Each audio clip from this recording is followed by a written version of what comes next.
I want my son David to tell you the story that's connected to this totem pole. It's a story that if you have seen my dance group perform, you see us tell this story and dance this with a large eagle mast that opens. And this pole is the same story. The story goes that there was a young man walking on the beach near his village, and he heard a rustling in the bushes, and he went over and he saw a big eagle caught in a fish net. So he took his knife and real gently cut the net open, and the eagle flew away. When he grew up, he became chief of his village, and his village suffered a terrible famine. And he was walking on that same beach, thinking of how he was going to help everybody and get enough food. And just then a big salmon dropped at his feet. And every day after that, the eagle brought more and more food to repay him for his kindness all those years before. That was my favorite story when I was 6. And I think it's real appropriate for the venue that this pole is going to. And so not only is it, we get to promote our culture in our nation's capital, but we do it with a real positive story.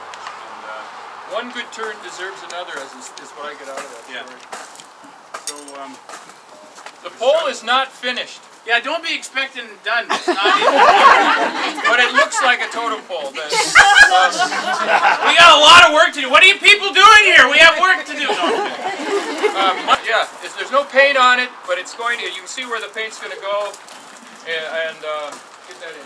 We'll just pull it this way. Maybe the secret was? Maybe the secret was?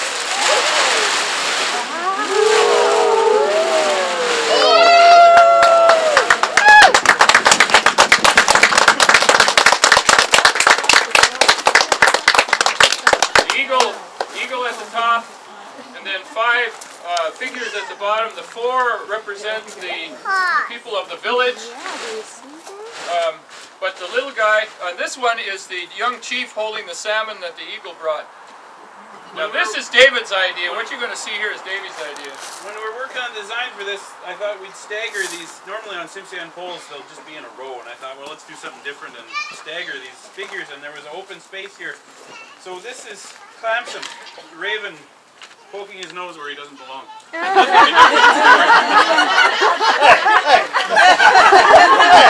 Robert, we were talking about you when we were thinking about this. Remember at the potlatch in '97 where you were going through the crowd and just being a nuisance? You know? I mean, we asked him to do that.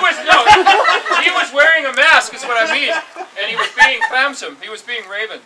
So when you come to look at this. That face, you'll see that he's different than the other 4 in that he's actually coming out of the wood. He's not on the, like this. He's not there. He's actually in the wood coming out, poking his nose where he probably shouldn't be.